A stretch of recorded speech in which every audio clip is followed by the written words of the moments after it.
الحمد للہ رب العالمین والصلاة والسلام علی الانبیاء والمرسلین اعوذ باللہ من الشیطان الرجیم بسم اللہ الرحمن الرحیم رب اشرح لی صدری ویسر لی امری واحلل عقدۃ من لسانی یفقہوا قولی واجعل لی وزیرا من اہلی۔ میرے محترم سامعین کرام، السلام علیکم ورحمۃ اللہ وبرکاتہ۔ اللہ کی مدد اور اس کی توفیق سے قرآن پاک کا مطالعہ جاری ہے اور سورہ فاتحہ جو ہے وہ الحمدللہ ہم نے مکمل کر لی ہے۔ آج ہم انشاءاللہ سورہ البقرہ کا آغاز کریں گے اور اس کی آیت نمبر 1 سے آیت نمبر 5 تک ہم کور کرنے کی کوشش کریں گے۔ سورہ بقرہ کے آغاز سے پہلے جو ہم نے سورہ فاتحہ اپنی مکمل کی ہے،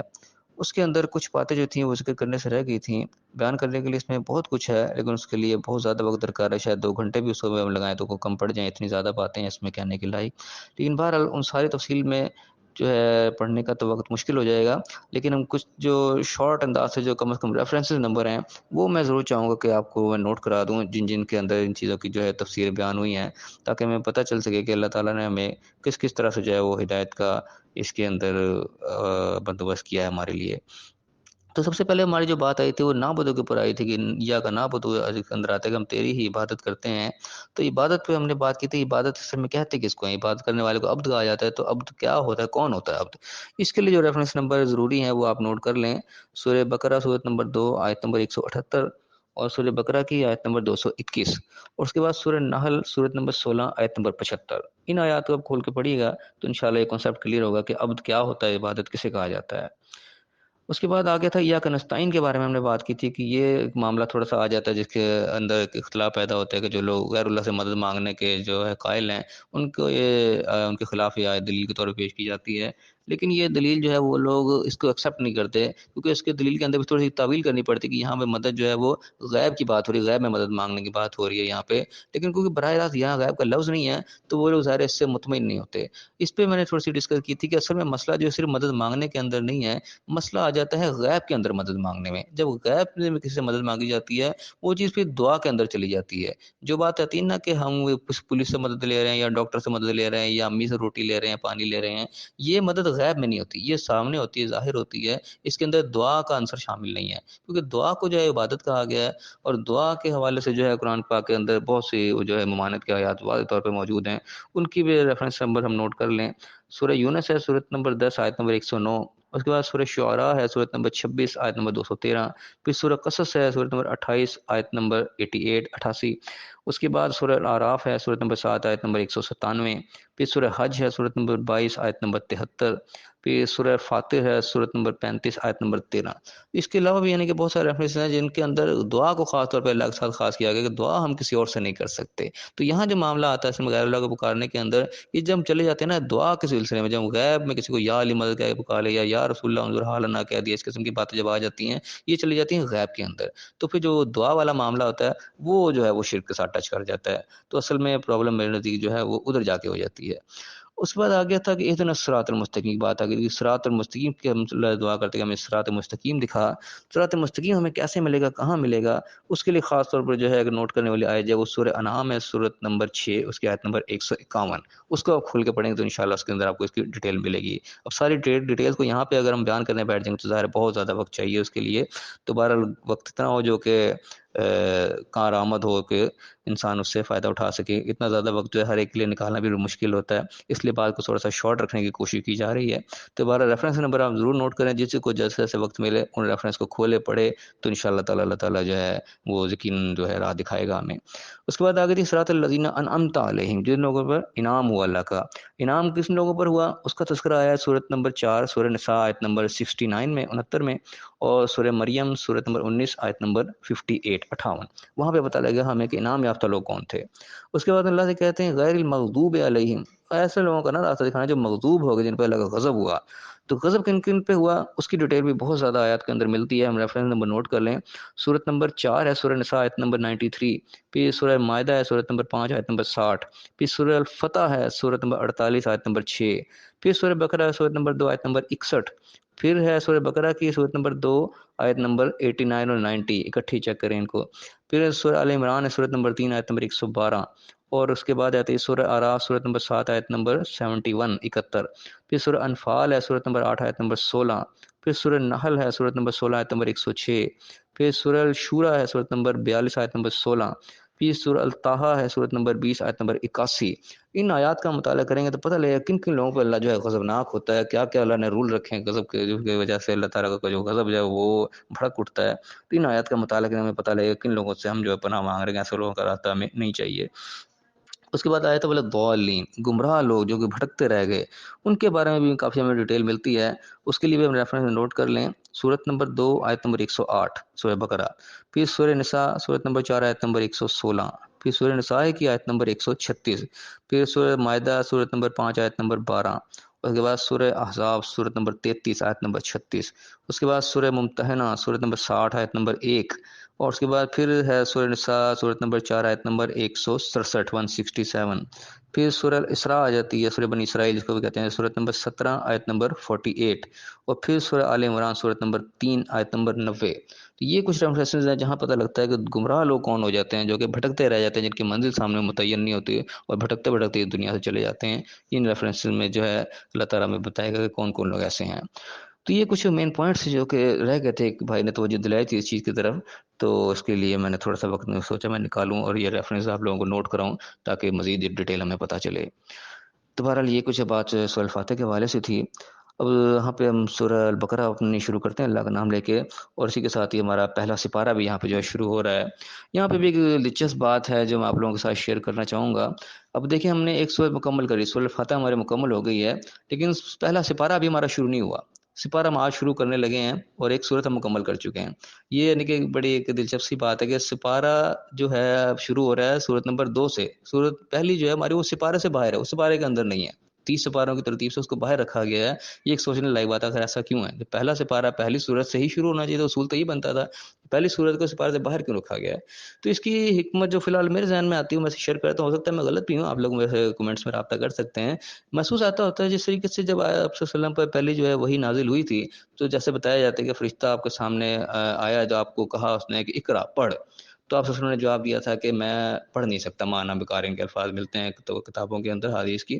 تو سوچنے کی بات ہے جب کسی سے کہا جاتا ہے کچھ پڑھ، تو اگر کوئی سامنے کوئی چیز رکھی نہ جائے تو وہ یہ کہے گا میں کیا پڑھوں۔ تو یہ بات کہنا کہ میں پڑھ نہیں سکتا، ایسے پتہ چلتا ہے کہ کوئی چیز سامنے رکھی گئی تھی، کوئی ایسی زبان تھی جو کہ پہچاننی مشکل ہو، جو کہ پڑھنی نہ آتی ہو انسان، پھر انسان اس کو دیکھ کو کہتا ہے کہ ہاں میں اس کو نہیں پڑھ سکتا۔ تو محسوس ایسا ہوتا ہے جب فرشتہ سامنے آیا آپ صلی اللہ علیہ وسلم کے، وہ شاید یہ سورہ فاتحہ ہی سامنے لے کے آیا، اس کو سامنے رکھا کہ پڑھ، تو آپ نے کہا کہ نہیں میں نہیں پڑھ سکتا۔ پھر 2-3 دفعہ یہ بات ریپیٹ ہوئی تو پھر اس کو پڑھایا گیا کہ پڑھ اپنے رب کے نام کے ساتھ، تو پھر آگے جو ہے سارا سلسلہ جو وحی کا شروع ہوا۔ تو یہ شاید وہ آیات تھیں 7 جن کو قرآن میں ویسے بھی علیحدہ سے یہ بتایا گیا ہے کہ آتا ہے کہ ہم نے آپ پر سب من المثانی کے الفاظ ہیں کہ 7 دہرائی جانے والی بار بار آپ کو دیں، والقرآن العظیم، اس کے بعد قرآن عظیم بھی دیے، دونوں کو الگ الگ رکھ کے بتایا گیا۔ سب من المثانی کے الگ بتایا گیا 7 آیات، اس لیے کو 7 ہی آیات اس کی رکھی جاتی ہیں۔ حالانکہ آیات میں اختلاف بھی ہے، بعض بسم اللہ کو پہلی آیت سے تصور کرتے ہیں، بعض نہیں بھی کرتے، الحمدہ سے پہلی آیت لیتے ہیں، لیکن کل آیات جو ہے وہ 7 ہی مانی جاتی ہیں۔ تو یہ ایک ذہن میں ایسا تصور سا آتا ہے کہ شاید یہی چیز وہ لے کے آیا تھا فرشتہ جس کو پڑھنے کو کہا گیا تھا،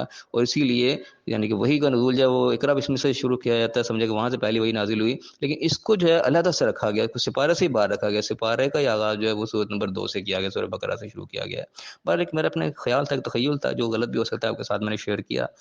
تو بہرحال اللہ کا نام لے کے ہم آغاز کرتے ہیں سورہ البقرہ کا۔ اعوذ باللہ من الشیطان الرجیم، بسم اللہ الرحمن الرحیم۔ الف لام میم،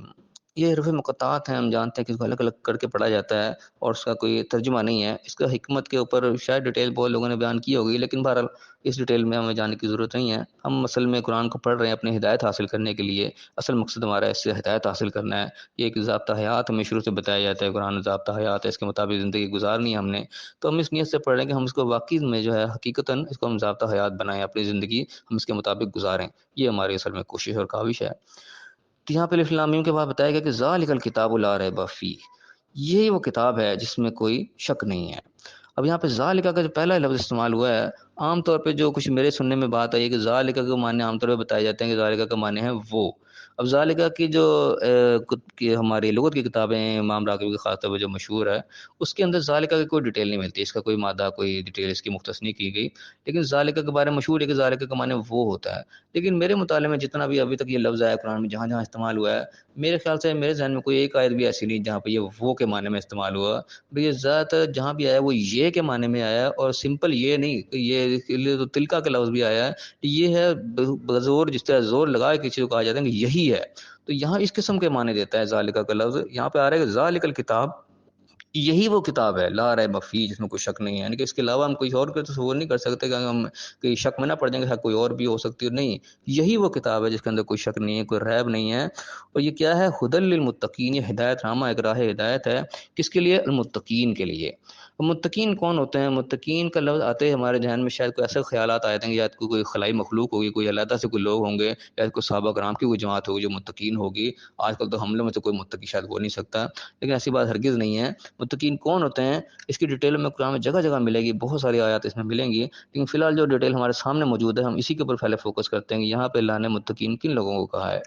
اب یہاں پہ آئے ہدی للمتقین، متقین کے لیے ہدایت ہے۔ الذین یؤمنون بالغیب، وہ لوگ جو غیب پر ایمان رکھتے ہیں، بغیر دیکھے بات کو مانتے جو کہی جاتی ہے، کیونکہ دیکھ کے تو ہر کوئی مان لیتا ہے، آنکھوں سے دیکھ لیتا ہے پھر تو مان ہی جاتا ہے، آنکھوں سے دیکھ کے تو فرعون بھی مان گیا تھا کہ ہاں یہ ٹھیک ہے آپ دیکھ لیتے میں ایمان لاتا ہوں، بات وہ نہیں ہے۔ بغیر دیکھے ماننا جو ہے یہ پہلی شرط ہے اس قرآن سے ہدایت حاصل کرنے کی، کیونکہ ہم فی الحال غیب کا مفہوم جو ہے نا ہمارے ذہن میں زیادہ تر یہی رہتا ہے کہ یہ جنت اور دوزخ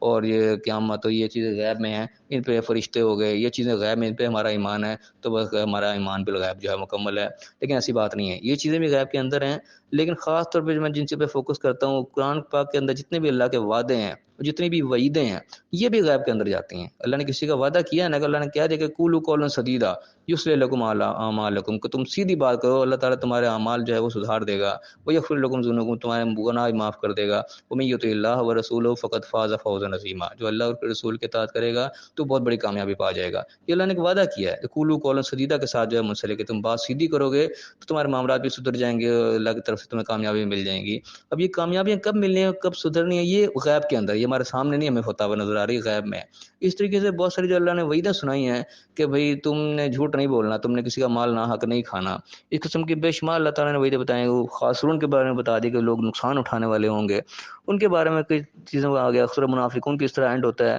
وہ کہتے ہیں کہ اللہ تعالیٰ نے فرمایا کہ اپنے مال اور تمہارے اولاد ہیں تو میں اللہ کے ذکر سے غافل نہ کر دیں، تو جو کوئی ایسا کریں گے وہ نقصان اٹھانے والے میں ہو جائیں گے، اور اس قسم کی یعنی کہ ہلکی پھلکی میں مثال آپ کو دے رہا ہوں، اس سے بے شمار مثالیں مل جاتی ہیں، بے شمار وعیدیں اللہ نے سنائی ہیں اور بے شمار اللہ نے وعدے بھی کیے ہیں۔ تو جتنے بھی وعدے اور وعیدیں سب کے سب غیب کے اندر ہی ہیں، ہمارے آنکھوں سے تو نظر نہیں آ رہی، لیکن ہمارے ان کا بھی یقین کامل ہونا چاہیے۔ جب اللہ نے کہہ دیا اس میں کامیابی ہے تو پھر ہے، ہم جھوٹ نہیں بولیں گے، ہم جو مرضی ہو جائے، چاہے بظاہر ہمیں یہی نظر آئے کہ ہم سچ بول دیں گے تو ہمارا تو کام نہیں ہوگا، ہمیں چھٹی چاہیے، ہم نے سچ بتا دیجیے ہم تو سیر کرنے جا رہے ہیں ہمیں چھٹی نہیں ملے گی، ہمیں کوئی بہانہ ہی کرنا پڑے گا، جی میری فوتگی ہو گئی، میں فلاں ہو گیا ہے تبھی مجھے چھٹی ملے گی، یہ ایک کنسیپٹ ہمارے ذہن میں بلٹ اپ ہو جاتا ہے، جس کی وجہ سے ہم غلط راستے کی طرف بھٹک جاتے ہیں۔ کہ اللہ نے کہا نا قولوا قولا سدیدا، تم سیدھی بات کرو، تمہارے اعمال کو اللہ تعالیٰ خود سدھار دے گا، تو ہم اس پہ پکا فوکس کر لیں، ہمارا اس پہ ایمان کامل ہو جائے اس غیب کے اوپر کہ اللہ نے جو وعدہ کیا وہ ایسا ہی ہو کر رہے گا، میں نے جھوٹ نہیں بولنا ہے، میں نے قولوا قولا سدیدا ہی کرنی، میں نے سیدھی بات ہی کرنی ہے۔ یہ جب ہمارا ایمان بالغیب مکمل ہوگا تو یہ پہلی شرط پوری ہوگی متقین کی۔ اس کے بعد اللہ نے دوسری شرط کیا رکھی؟ وہ یقیمون الصلاۃ، وہ نماز قائم کرتے ہیں۔ نماز کی پابندی جو ہے بہت ہی اہمیت کی حامل ہے، قرآن پاک میں اتنی اس کی تاکید ہے، احادیث کے اندر بھی اتنی تاکید ہے جس کی کوئی حد نہیں، اور ہر شخص ویسے بھی جانتے جو بے نمازی نماز نہ پڑھنے والا ہے اس کی یعنی کہ جو مسلمان گھر پیدا ہو اس کی فطرت کے اندر یہ چیز آ گئی، وہ اس چیز کو مانتا ہے کہ ہاں جی نماز مجھے پڑھنی چاہیے، کسی سے پوچھ کے دیکھے بے نمازی سے کہ نماز کیا نہیں پڑھنی چاہیے، وہ مانے گا ہاں جی نماز پڑھنی چاہیے، اپنی کوتاہی کو تسلیم کرے گا ہاں جی میری کوتاہی ہے میں نہیں پڑھتا۔ تو یہ کوتاہی ہمیں اپنے اندر سے دور کرنی پڑے گی اگر ہم اس سے ہدایت لینا چاہتے ہیں، تو یہ جو شرائط اللہ نے رکھی ہیں ان کا پورا کرنا ضروری ہے، اس بغیر ہمیں ہدایت نہیں پھر ملے گی۔ پہلی شرط کیا ہے کہ یؤمنون بالغیب ہونا چاہیے، کوئی یقیمون الصلاۃ ہونا چاہیے، اس کے بعد ومما رزقناہم ینفقون، جو اللہ نے ہمیں دیا ہے اس میں سے خرچ کرنے والے ہم ہوں، اور خرچ سے مراد ظاہر ہے کہ فضول خرچی مراد نہیں ہے، اس کے لیے تو ویسے ہی آ گیا مبذرین اخوان الشیاطین کہا گیا، جو فضول خرچی کرنے والے ہیں وہ تو شیطان کے بھائی ہیں، خرچ کرنا ہے ہم نے اللہ کے راہ میں، تو جو اللہ تعالیٰ ہمیں مال دے رہا ہے اس کے اندر ہم نے خرچ کرنے کی عادت ڈالی، جہاں بھی کوئی حقدار ہمیں ملا ہے، جہاں بھی خرچ کرنے کا موقع ہے، حق کا راستہ میں نظر آیا، کوئی ضرورت مند ہے، کچھ بھی ہے، تو وہاں پہ ہم نے خرچ کرنا، ہم نے کنجوسی نہیں کرنی مال کی۔ تو یہ خاص طور پہ 3 خصوصیات یہاں پہ متقین کی بیان ہوئی ہیں، یہ ہدایت کی شرط کے طور پہ بیان ہوئی ہے کہ ہدی للمتقین، یہ ہدایت ہے متقین کے لیے۔ متقین کون ہے؟ پہلے یہ 3 شرطیں اس آیت نمبر 3 کے اندر بیان کی گئی ہیں، تو یہ ہمیں پوری کرنی پڑیں گی بہر صورت اگر ہم اس سے ہدایت لینا چاہتے ہیں تو۔ اس کے بعد اگلی آیت آگے 4 میں، اس میں پھر 3 شرائط ایک اور آئی ہیں۔ وہ آگے والذین یؤمنون بما انزل الیک، وہ لوگ جو ایمان لاتے ہیں، مانتے ہیں اس کو جو نازل ہوا تمہاری طرف، پورا قرآن یعنی کہ جو کچھ اندر نازل ہوا ہے، جس کے جو بھی آیات اس کے اندر آ رہی ہیں، جو بھی احکامات آ رہے ہیں، ان کو ایز اٹ از مانتے ہیں۔ اور خالی منہ سے ماننا کافی نہیں ہے، یہ بھی ہم ذہن میں رکھیں، جو مان کے اس کے اوپر عمل کرنا بھی ضروری آ جاتا ہے، اس کے اندر آٹومیٹکلی اس کے اندر شامل ہو جاتا ہے۔ اس کی مثال ہم تھوڑی سی سمجھ لیں کہ مثال کے طور پر ہمارے جو ہے دوست ہے، کوئی بھائی ہے، ہم سے کہتے ہیں یار یہ چیز مجھے لا کے دو۔ اب ہم نے ایک تو کیٹیگوری ہم انکار کر دیں گے، جی میں نے نہیں لا کے دینی، یہ تو ہو گیا کفر سیدھا سیدھا۔ ایک آگے اچھا جی میں دیتا ہوں، یہ ہم نے پھر ایمان کا اظہار کر دیا، بات کو مان لی، ٹھیک ہے جی میں دیتا ہوں۔ اب لا کے ہم نے اس کو نہیں دی، اور پھر کہتے جی لا کے دو، ٹھیک ہے جی اچھا میں دیتا ہوں۔ اب ہم مان رہے ہیں ٹھیک ہے اچھا جی کر رہے ہیں، اچھا کر رہے ہیں، لیکن اس کو لا کے دے نہیں رہے، اس پہ ہمارا عمل پورا نہیں ہو رہا۔ تو اس خالی اچھا جی کہہ دینے کو، خالی ہاں جی کہنے کی کوئی ویلیو نہیں جب تک ہم اس کام کو کر نہیں گزریں گے۔ تو یہی بات اللہ کے باتوں پہ ایمان لانے کی وجہ، اللہ نے ہم سے کہا ہے نا، ہم نے صرف ہاں کہہ کے نہیں رک جانا ہے، ہاں نماز پڑھنی ٹھیک ہے جی پڑھیں گے، ٹھیک ہے سے کام نہیں چلے گا، اس کو پڑھنی پڑے گی، اس کو ادا کرنی پڑے گی۔ تو جس چیز پہ ایمان لا رہے ہیں، جو بات کو مان رہے ہیں، اس کو ایز اٹ از اس پہ عمل کرنا پڑے گا، پھر ہی ہمارا وہ ایمان کامل ہوگا، ورنہ وہ ایمان ناقص رہے گا۔ تو اللہ نے بتا دیا کہ جو کچھ تمہاری طرف نازل ہو اس کو ایمان لاتے ہیں، اس کو مانتے ہیں جیسے ماننے کا حق ہے۔ وما انزل من قبلک، ان سے پہلے نازل ہوا وہ بھی ہے، جو پہلی شریعت میں چیزیں چلی آ رہی ہیں، ایز چلی۔ اب نماز، یہ نماز اب نہیں ہے، یہ پہلے سے ہی ہے۔ اللہ نے موسیٰ علیہ السلام کو بھی کہا تھا کہ الصلاۃ لذکری، میرے ذکر کے لیے نماز قائم کرو، نماز پہلے سے چلی آ رہی ہے۔ اس طریقے سے بہت ساری چیزیں جو پہلے سے چلی آ رہی ہیں، ایز ان کو جاری رکھا گیا، ان میں تبدیلی نہیں کی گئی۔ تو اس طریقے سے بتایا جو کہ تمہاری طرف نازل ہے اس کو بھی مانتے ہیں، جو پہلے بھی ہے، جو چیز چلی آ رہی ہے، اس میں کوئی تبدیلی نہیں کی، اس کو بھی مانتے ہیں۔ وبالآخرۃ هم یوقنون، اور آخرت پہ وہ یقین رکھتے ہیں۔ آخرت پہ یعنی کہ ہم نے اللہ کے سامنے حاضر ہونا ہے، ہماری ایک دن پوچھ ہونی ہے، ہم سے کوئی مادر پیدر آزاد نہیں چھوڑ دیے گئے، یہ ہمیں جو مہلت ملی ہے یہ ایک دن ختم ہونی ہے، ہم نے اللہ کے سامنے حاضر ہونا ہے، وہ آخرت کا دن جو ہے اس کے اوپر ان کا یقین ہوتا ہے۔ یہ 3 چیزیں جب مزید ساتھ میں شامل ہوگئیں، اس کے بعد اللہ نے کیا کہا، اولئک علی ھدی من ربہم واولئک هم المفلحون، یہی وہ لوگ ہیں جب اپنے رب کی طرف سے ہدایت پر آ گئے، واولئک هم المفلحون، یہ لوگ پھر کامیاب ہو گئے۔ یہاں پہ اللہ نے کامیابی کو سرٹیفکیٹ دے دیا، کامیابی کا وعدہ دے دیا اللہ نے کہ یہ لوگ کامیاب ہو گئے۔ اب یہ کامیابی کا وعدہ بھی غیب میں ہماری آنکھوں کے سامنے نظر نہیں آ رہی، کامیابی ہمیں نظر آئے گی، دنیا میں بھی نظر آئے گی اور آخرت میں بھی نظر آئے گی، لیکن اس کے لیے رکنا پڑے گا، صبر کرنا پڑے گا، فوری طور نہیں ہے، ابھی وہ ہماری آنکھوں سے اوجھل ہی ہے، ابھی وہ پردے کے پیچھے ہے، ابھی وہ غیب میں ہی ہے۔ تو اس غیب کے اوپر بھی ہمارا ایمان ہونا چاہیے کہ یہ ہم کام کریں گے تو ہمیں کامیابی ملے گی، اس کے اوپر ہمارا ایمان کامل ہونا ضروری ہے۔ تو یہ خاص طور پہ وہ 6 شرائط ہیں جو کہ متقین کی بتائی گئی ہیں یہاں پہ۔ پہلی 3 جو ہیں وہ تو ہدایت حاصل کرنے کے لیے ضروری ہے نا، جس میں ایمان بالغیب اور نماز کا قائم کرنا اور جو کچھ اللہ نے دیا اس میں خرچ کرنا، یہ 3 ہم چیزیں اپنے اندر لائیں گے تو ہمیں قرآن سے ہدایت جو ہے وہ ملنا شروع ہو جائے گی، ہمیں گائیڈ لائن ملنا شروع ہو جائے گی۔ اس کے بعد سے جب اگلے سٹیپ پہ جائیں گے، جو کچھ نازل ہو سارا کچھ پھر وہ مانیں گے بھی ہم، اور پھر جو کچھ اس سے پہلے نازل شدہ ہے اس پہ بھی مان لیں کہ ہاں جو اللہ نے نازل کیا وہ بالکل سچ ہے، اور اس کے بعد آخر پہ ہمارا جو یقین کامل ہو جائے گا، جو پوچھ کے کر رہے ہیں اس کا ہمیں جواب دے بھی ہونا ہے، تو پھر جو ہے سرٹیفکیٹ اللہ نے دے دیا کہ ہمیں کامیابی بھی ملے گی اور ہدایت میں پھر کامل مل جائے گی، ہم ہدایت کے اوپر آ جائیں گے، پھر ہم ہدایت پہ گویا کہ چل رہے ہوں گے۔ تو فی الحال یہ 5 آیات یہاں پہ ہماری کور ہو رہی ہیں۔ اب اس میں اندر جو کمی بیشی ہوئی ہے وہ اللہ تعالیٰ معاف کرے، اور اس کو ہم دوبارہ ایک دفعہ ایک نظر ڈالیں کہ اس میں کیا کیا مین پوائنٹس آئے ہیں، اس کے بعد ہم اس کو مکمل کرتے ہیں۔ سب سے پہلی بات یہاں پہ اللہ نے بتایا کہ یہی وہ کتاب ہے، الف لام میم کے بعد اللہ نے بتایا کہ یہی کتاب ہے جس کے اندر کوئی شک نہیں ہے، اس کے علاوہ کسی کتاب کو درجہ حاصل نہیں ہے جس کے اندر کوئی شک کی گنجائش نہ ہو، ہر ایک میں شک کی گنجائش ہوگی، کیونکہ تمام چیزوں کے اندر انسانی کاوش، انسانی کوشش شامل ہے۔ یہ واحد کتاب ہے جو خالصتاً اللہ کی طرف سے نازل ہوئی، اس کی حفاظت کا ذمہ بھی اللہ نے لیا، اور اس کا یہ معجزہ کہ صدیاں گزر گئی ہیں یہ بالکل ویسی ویسی محفوظ ہے، تو یہ عام چیز نہیں ہے۔ تو اللہ نے بتا دی یہی وہ کتاب ہے جو لا رہا ہے، اس میں کوئی شک کی گنجائش نہیں ہے، اور یہ خالی خلی ایسے نہیں ہے، یہ ہدایت نامہ ہے، باقاعدہ ہدایت ہے، راہ ہدایت ہے، ایک گائیڈ لائن ہے متقین کے لیے۔ متقین کون ہے اللہ نے ڈیٹیل بتا دی، بالغیب ایمان ہونا چاہیے ان کا، بغیر دیکھے وہ بات ماننے والے ہوں، صرف دیکھ کے نہیں، جو بھی چیز غیب کے اندر اللہ نے بتا دی اس پہ ان کا ایمان کامل ہونا چاہیے، نماز قائم کرنے والے وہ ہونے چاہیے، اور جو کچھ اللہ ان کو رزق دے رہا عطا کر رہا ہے اس میں دوسروں کو دینے والے بھی، خرچ کرنے والے بھی، سارے کے سارا جو ہے خود ہی ہضم کر جانے والے نہ ہوں۔ یہ چیز شرائط ہو گئی ہدایت کے لیے ضروری۔ اس کے بعد مزید 3 آگے بتائیں، جو کچھ نازل ہوا تمہاری طرف سب کے اوپر ایمان لاتے ہیں، جو اس سے پہلے نازل ہوا، پہلے پیغمبر بھی شریعت لے کے آئے، جو بھی اللہ نے ان کا احکامات دیے ان کو بھی وہ مانتے، وہ بھی سچے تھے، ان کے اندر کوئی وہ نہیں تھا، بعد میں جو تبدیلیاں ہو گئیں وہ الگ ہوئیں، لیکن اللہ نے جو کچھ نازل کیا وہ بالکل سچ تھا، یہ ایمان کامل ہونا چاہیے، اور اس کے بعد آخر پہ یقین ہونا چاہیے کہ ایک دن آخر بھی ہونا ہے، اللہ کے سامنے حاضری بھی ہونی ہے، یہ بھی یقین ضروری ہے۔ جب یہ چیزیں ہمارے اندر آ جائیں گی تو اللہ نے بتا دیا کہ یہ لوگ ہیں پھر وہ جو کہ ہدایت یافتہ ہو گئے، ہدایت پر آ گئے، اور یہی لوگ ہیں کامیابی حاصل کرنے والے۔ اللہ تعالیٰ دعا ہے اللہ تعالیٰ ہمیں انہی لوگوں میں شامل کرے۔ اللہ پاک ہمیں دنیا کی بھی کامیابی عطا فرمائے، آخرت کی بھی کامیابی عطا فرمائے، اور حق بات کو سمجھ کے ہمیں دوسروں تک پہنچانے کی توفیق عطا فرمائے، اور دنیا آخرت دونوں جگہ کامیاب فرمائے۔ آمین وآخر دعوانا ان الحمد للہ رب العالمین۔